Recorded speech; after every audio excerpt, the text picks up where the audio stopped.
Bundys Garage, Bundy here. Hey, if you're new to my channel, just let you know we go over auto repair, tool reviews, product reviews.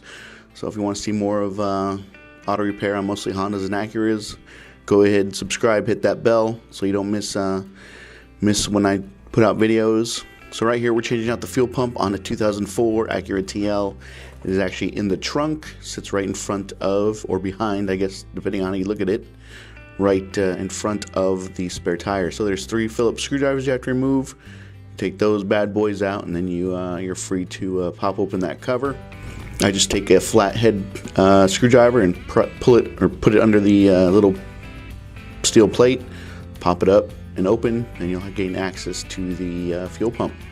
So there's 3 major components down there. You have an electrical connector, you have your feed line for your fuel, for your gas outlet line, and then you have a ring that goes around the fuel pump that keeps it in place. So right there I'm just squeezing the tabs together. As you do this, you pull towards yourself on the black line, squeeze the tabs, and then you push back, and you should be able to get it out and free. It's like one quick move. Sorry, my hands are blocking it there.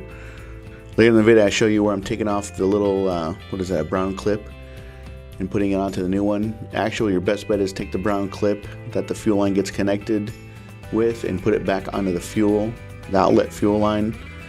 It just makes it a little bit easier when you're putting onto the new one. So then the next thing I'm working on is the electrical connector. There's 3 little prongs that are in there, and like tabs. There's basically a cover for the for the tab that you use to push the. There's a cover. Let me start over again. There's a cover that protects the tab that you have to push to pull the or pop the connector out. So you have to get that little shield open right there. You can see it. Just get yourself a little needle, little tiny screwdriver, and once you get down in there, you'll see that there's 3 little tabs that you have to free, and then you get that little shield up, and then once the shield is up, you can actually push the tab, which is on the back side towards my left hand, and as you're pushing on the tab, you start pulling up, straight up on the connector at the same time, and the electrical connector will become free. Reason we're changing out this fuel pump is the fact that the owner was complaining that under acceleration it would hesitate on him a little bit, so that is why we're changing out this fuel pump. So once you get that free, once you have the fuel line free, and then you have the electrical connector free, you can push the metal plate up and out of the way. And the next thing you have to deal with is that black ring. So it's righty-tighty, lefty-loosey. I'm just taking the same flathead screwdriver that I used earlier, and I'm going around, I'm hitting the ring.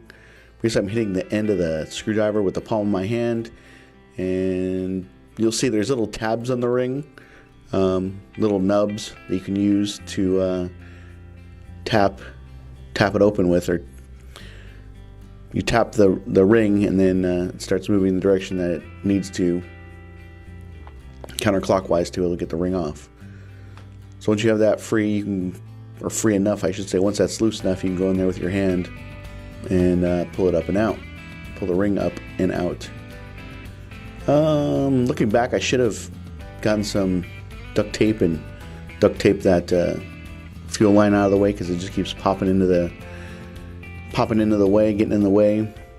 As you can see, I'm trying to push it out of the way, but there's nothing that holds it. So I should have gotten some duct tape and just duct taped it under the metal lip right there. So the ring's out of the way. Now getting the fuel pump up and out, you have to wiggle it back and forth, the fuel pump. I kind of just grabbed the edges and moved it clockwise, counterclockwise, and you just have to get it free and clear. There's a rubber seal in there that has to get loose of, and once you have that, it comes up and out. There's a little armature, an arm, that is used to sense the fuel level. That armature sticks straight forward towards the engine, and when you pull the fuel pump out, you need to pull it out at an angle to get it out correctly. You'll see I'll tip the fuel pump towards the front of the vehicle as I'm pulling out. You'll see that arm here in a second. So right there, I'm tipping it forward. I'm trying to clear the arm. There's the arm that senses how much fuel is in the tank.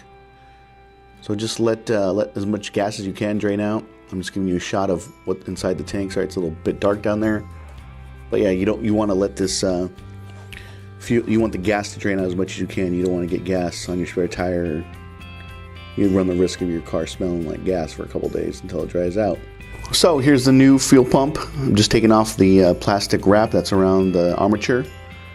And then I have the ring, the new rubber sealing ring in my right hand. And what I'm going to do, I'm going to slip the new ring onto the new fuel pump. And then I'm going to coat it with white lithium grease. And what the white lithium grease is, it helps you, once you get in there and put the new fuel pump into place, it helps you get the fuel pump to slide into the hole a lot more easily. So I'm pushing up the ring there. It's a rubber ring that makes the seal between the fuel tank and the fuel pump. Once I get it in place, I go ahead, I coat the rubber ring, the rubber O-ring, whatever you want to call it, with white lithium grease. So right there I'm showing you the tab that's used in the fuel line. So pop that off the old pump, and I actually put it onto the new pump. But what your best bet is to do is go ahead and take that little brown tab and actually put it into the fuel line. And you'll see, it'll make sense when you get in there. You can put it on the fuel line, and then when you install it into the new pump, it'll just make it that much more easy. So don't put it onto the fuel pump, put it into the fuel line, and then it'll be ready to rock and roll once the new pump is in place. So coat the O-ring with white lithium grease, and then reinstall the pump. And then your best bet is, once you have the pump installed and almost in all the way, take the ring and push it down off the top of the fuel pump, and put it onto the tank, so that it's not on the fuel pump, but it is in the place in the tank, and then you can push the top of the fuel pump into the ring itself. That's the easiest way to do it, because I kept running into the fact that if I left it on the fuel pump, like what you're seeing right there, is that the O-ring would fold over on itself. So then I just decided to actually put the ring into the hole where the fuel pump goes, and it made it much more easy to get it into place. You put the ring back on, the sealing ring, and then you put your connector in, and then put your fuel line back in place. And then don't put the cover back on, and don't put the tab down for the electrical connector. Go ahead, once the new fuel pump is on, go ahead and try to start your car.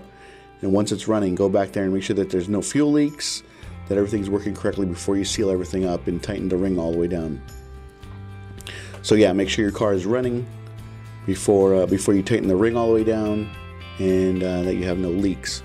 And then once you confirm that you don't have any leaks, that the car is running, tighten the ring down, and then tighten up, or not tighten up, but close the little cover on the electrical connector, and then put the little steel cover over, and then 3 Phillips screws, and you're done.